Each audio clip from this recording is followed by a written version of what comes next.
Beaucoup de personnes sont victimes d'hypothermie chaque année, que ce soit lors d'activités professionnelles ou de loisirs. Je me suis penchée sur le sujet et j'aimerais partager le résultat de ces recherches avec vous.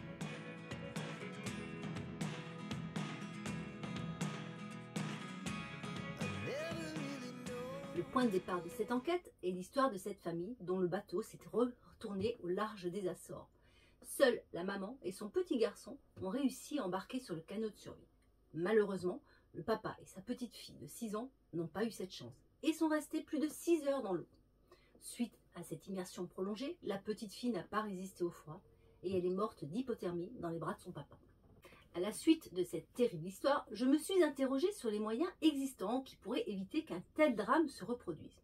Je savais qu'il existait des combinaisons permettant de survivre en eau froide, mais j'ai été surprise d'apprendre que les véritables protections thermiques ne sont apparues que très tardivement. En effet, c'est Daniel Rigolet, marin aguerri, capitaine de pétrolier, qui a eu l'idée en 1971 de la combinaison de survie suite au tragique naufrage d'un cargo dans le golfe de Gascogne.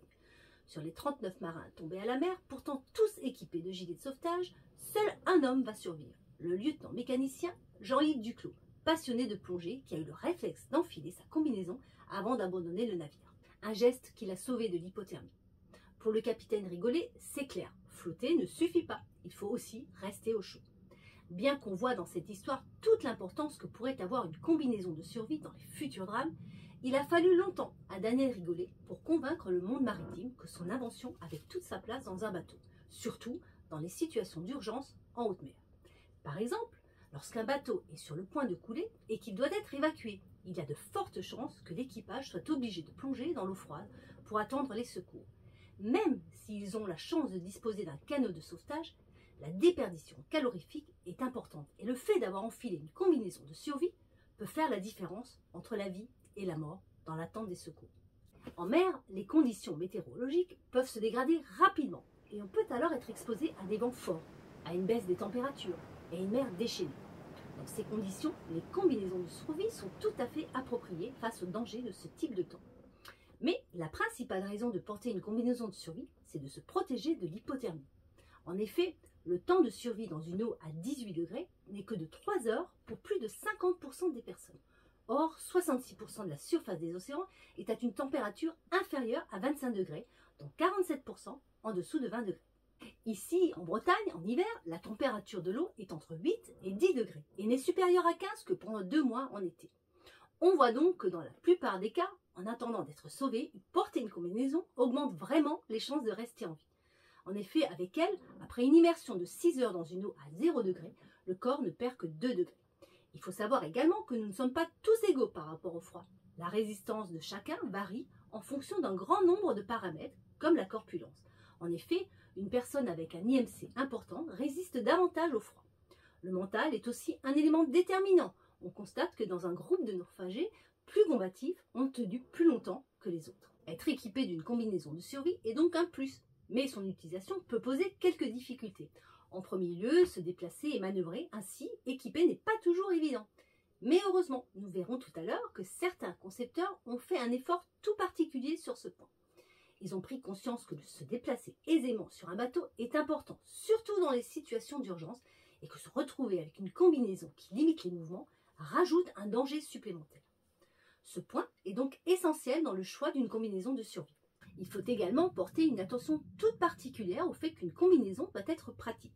S'il faut beaucoup de temps et se contorsionner en tous sens pour l'enfiler, il y a fort à parier qu'elle sera peu ou pas utilisée. En effet, bien souvent, pour l'enfiler, il faut beaucoup de patience et un minimum de place. L'idéal étant d'allonger la combinaison sur le sol, de s'asseoir dessus, d'enfiler les pieds, puis les bras, se redresser et refermer le tout. Vous voyez, ce n'est pas simple. Il est donc conseillé de s'entraîner régulièrement pour que le jour où vous devez l'enfiler dans des conditions difficiles, vous soyez prêt. Comme nous l'avons vu, si vous êtes amené à naviguer dans les hautes latitudes, comme en Patagonie, une combinaison de survie aura toute sa place à bord. Néanmoins, dans ces régions reculées, il ne faudra pas oublier de l'emmener avec vous lors de vos excursions à terre. J'en veux comme preuve l'histoire qui est arrivée à un équipage qui naviguait en Patagonie. Après s'être approchés d'un glacier, ils se sont éloignés pour mouiller leur bateau à bonne distance. Ensuite, ils ont pris leur annexe pour rejoindre le rivage et s'approcher du glacier par la terre. Pendant qu'ils photographiaient les morceaux de glace tombant à la mer, un bloc un peu plus gros que les autres a déclenché un mini raz-de-marée qui emporta l'annexe au large.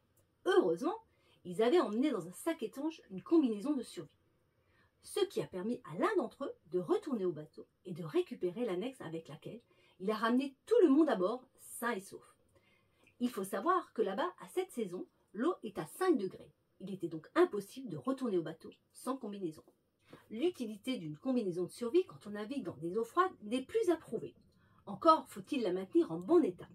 Pour cela, il est important de l'entretenir. Il faut toujours bien la rincer après son utilisation, s'assurer qu'elle soit entièrement sèche avant de la stocker loin d'une source de chaleur dans un endroit facilement accessible. Vérifiez aussi régulièrement l'état de votre combinaison car s'il y a la moindre déchirure, elle perdra son efficacité. Dans ce cas, il faudra la renvoyer chez le fabricant pour effectuer la réparation. On trouve différents modèles sur le marché. Pour permettre aux secours de vous repérer plus facilement, ils ont tous comme point commun d'être de couleur vive, principalement rouge et orange. Certaines combinaisons sont spécifiquement pensées pour assurer la flottabilité de son utilisateur. Pour d'autres, il faut rajouter un gilet de sauvetage par-dessus.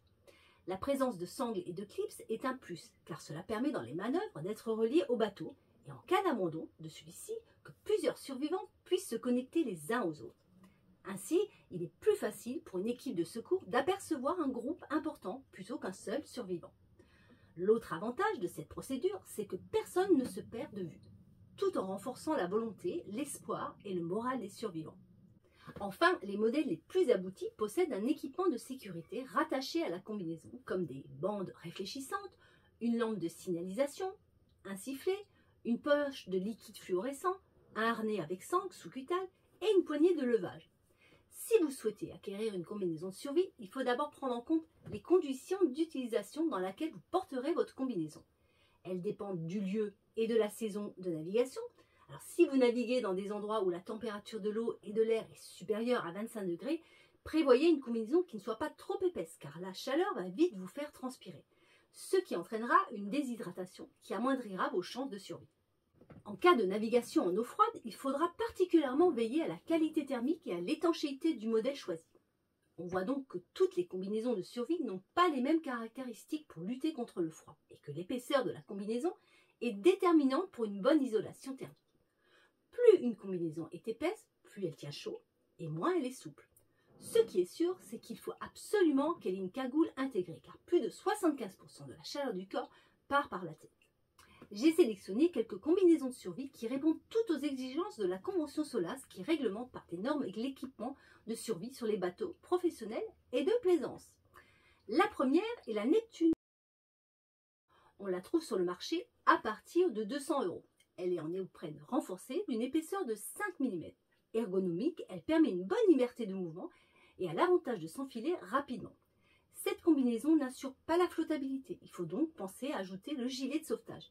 Et elle existe en 3 tailles. La seconde est celle de chez Plastimo en 5 mm. Il faut compter environ 370 €. On y retrouve des accessoires de sécurité comme un coussin sur l'arrière du col pour soutenir la tête, des bandes rétro-réfléchissantes sur la tête, le torse, les bras et les jambes, un sifflet, une ligne de vie, une poignée de repêchage et un harnais de levage. Lorsqu'elle est portée sans gilet de sauvetage, elle doit être équipée d'un dispositif lumineux comme la lampe flash W3 vendue avec son support. La combinaison existe en 2 tailles. La troisième est celle de chez Gikoten, la Norcea 5 mm. Il faut compter environ 850 €. Elle est très résistante à l'usure et à la déchirure. Vous n'avez pas besoin de rajouter un gilet de sauvetage. Elle est systématiquement équipée d'un harnais, d'un bout de sécurité, d'une poignée de levage, d'un sifflet et d'une lampe de repérage. Elle existe en 2 tailles. Toujours chez Gikoten, on attend la nouvelle combinaison de survie TPS. Elle va remplacer l'ancienne qui était de couleur rouge et bleue, mais pas assez repérable. La prochaine sera de couleur vive. Elle est actuellement en cours d'homologation. Je n'ai donc pas de prix. Comme l'ancienne, elle sera sèche et flottante et procurera une isolation thermique très importante grâce au néoprène titanium. Son gros avantage est qu'elle sera suffisamment souple pour faire des manœuvres sur le bateau et suffisamment chaude pour pouvoir maintenir la température du corps, ce qui évitera l'hypothermie. Un intérêt tout particulier a été porté à l'amélioration de son équipement. On y trouvera entre autres un couteau pour couper les bouts, une sangle sur la capuche pour maintenir l'antenne de la balise hors de l'eau et garantir ainsi son bon fonctionnement, une poche intérieure pour pouvoir y glisser des papiers d'identité et enfin une épaisseur de néoprène augmenté d'un demi-millimètre. Il y a bien sûr d'autres modèles et marques sur le marché. Alors pour conclure cette enquête, j'aimerais faire appel à vos expériences. Si vous avez été amené à utiliser ce type de matériel, venez m'en parler car j'aimerais compléter cette enquête par un essai en mer et je pense que vos témoignages pourraient m'être très précieux. J'en profite également pour faire un appel aux fabricants et distributeurs de combinaisons de survie pour m'épauler dans ce projet. L'utilisation de ce matériel sera une première pour moi. J'ai parfois imaginé me retrouver dans telles conditions et je crois qu'il me manquerait la possibilité de m'hydrater un minimum, sachant que je souffre très vite de la soif. Je me demande s'il ne serait pas possible de rajouter une poche d'eau comme celle utilisée par les joggeurs. Et vous, qu'est-ce que vous paraîtrait important pour votre survie? Laissez-moi votre avis dans les commentaires, ça m'intéresse.